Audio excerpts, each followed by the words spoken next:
Hello, listeners. This is Kat, and welcome back to Put Your Hands Up Podfics.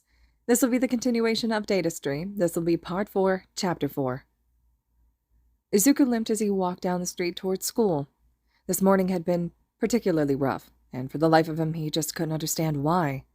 He had gone to the kitchen to pack the bento he had prepared the night before and to turn the coffee maker for his mom on when she walked in, which is where things all went wrong.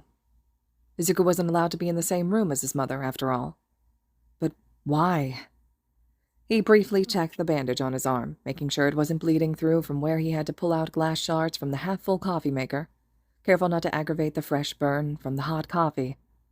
Glad to see there was no blood seeping through, Izuku continued on to school, idly wondering if he had a sprained ankle or if it was just a bruise. "Out of my way, Deku!" Kacchan had come up behind him and shoved him to the ground with only a small explosion to his back.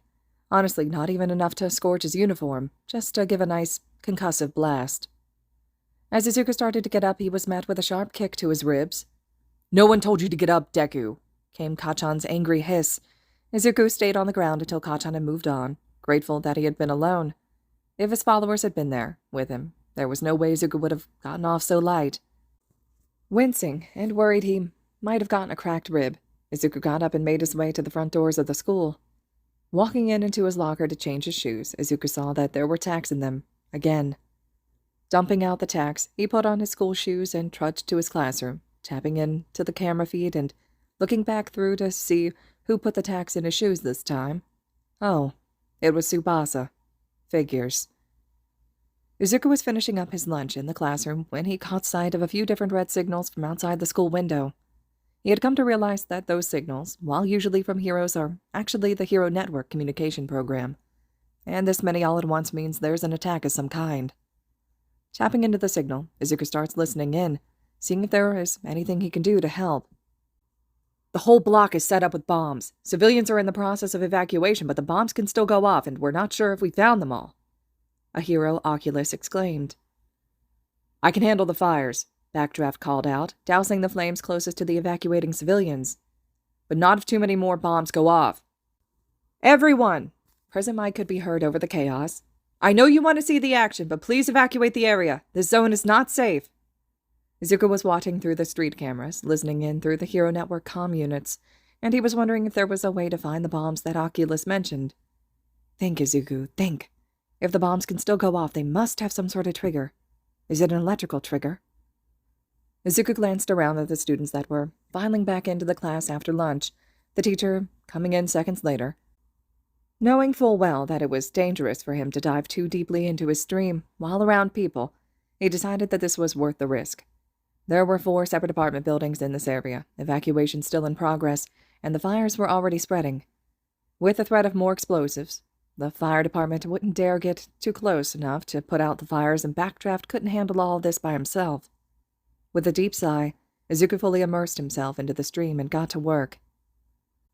"Okay, everyone, you've got Datastream on the comms. I'm here to see what, if anything, I can do to help," he announced over the HN comms. "Holy shit, it's Data!" Oculus cried out. "What do you need? I'll do whatever I can to help you get it." "I need someone I'm connected to, so you'd be perfect, Doc, to get close to one of the bombs. I need to see if I can see something." Izuku paused. "Actually, no, sorry, Ock. I don't want you to do it. Yo, Fatgum, you're more durable. You up for this?" "Datastream, I think this is the first time you've ever reached out to me. Of course, I'm ready to help," he called back. "Great. Just head into one of the buildings suspected of having a bomb, and I'll let you know what else you need to do from—" "Backdraft, please turn to your left and spray," Izuku interrupted himself. "Yes, sir." Backdraft did as told and hit Endeavor full in the face with a spray powerful enough to throw him into the closest building. "Crap, did I turn the wrong way?" "No, you did exactly as I asked," Izuku said. "Endeavor, get the fuck out of here. There's enough fire without you causing any more damage." Endeavor got up and practically exploded with flames, fortunately, frying his calm before Izuku had to listen to his ranting. "Okay, Fatgum, let's get started. Head over to where you think there's a bomb, and I can take it from there." "Sure thing, Data," came his enthusiastic reply. As Fatgum got closer to the building, Izuku was able to just barely make out the weak electrical signal of the bombs. "Okay, just a little further, and then I'll be in range and you can go back to help with the evac." "Whatever you say. I just want to stop these apartments from coming down." And I'm in, Izuku thought to himself. The signal was extremely weak, but once he was tapped in, he could see that it connected to 12 different bombs, all of which were simple to disarm once he was in their network. Okay, everyone, Izuku called out to the team of responders. The bombs are all disarmed. They won't explode unless someone, endeavor, is stupid and blasts them with a full-on fireball. Izuku could hear all the heroes in the area calling out to him through the HN comms, thanking him for his help. And then he laughed and said, Yeah, you're welcome, everyone. But look, I gotta run. Take care. Izuku came back to his consciousness to see angry red eyes glaring at him. Kacchan. Great. Deku, think you're too good to pay attention in class, huh? You fucking nerd. The classroom was mostly empty, only Kacchan and 3 of his friends. No, Kacchan, I just...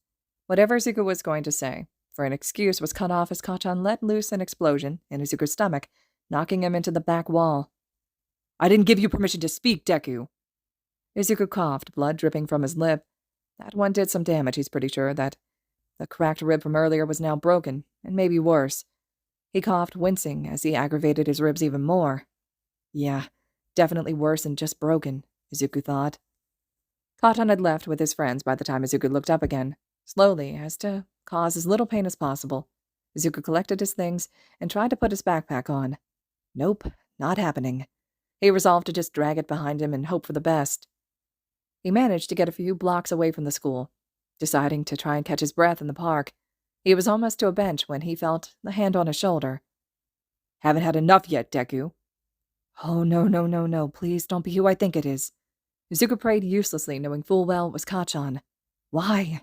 Izuku really wanted to know why the universe hated him. He just wants one day, just one, where no one was trying to hurt him. Was that too much to ask?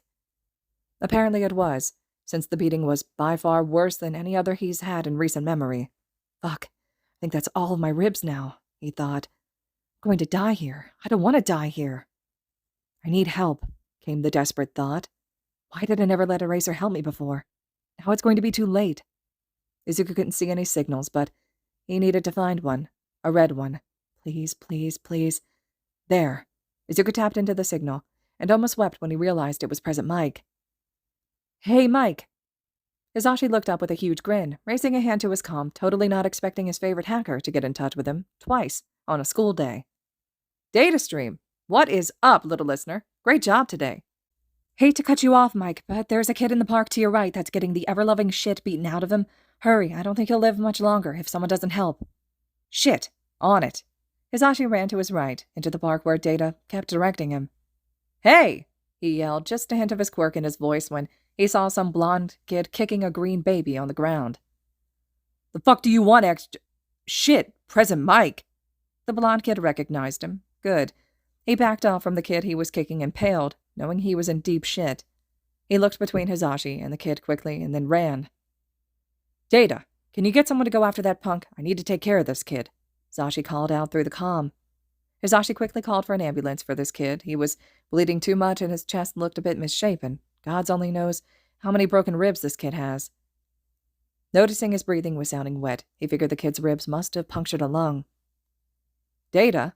Hisashi asked, but he realized he never got a reply from his favorite little listener. You still there? Still no reply. Oh well, it's a school day, and he was super active today already. The EMT showed up and Hisashi helped them load the unconscious kid into the ambulance, and then decided to tag along to make sure this kid was okay. All of the kid's ribs were broken, and 3 had punctured his lungs. Both arms were broken from where he was trying to protect himself, and his head. Major concussion. One of his legs was broken. There was a lot of internal bleeding, and more than a few cuts, bruises, and even burns. He was in surgery for 2 hours before they could even start using any healing quirks. All in all, a miracle the kid lived. Hisashi was determined to stay with this kid until he woke up. Hey, Mike, how's the kid?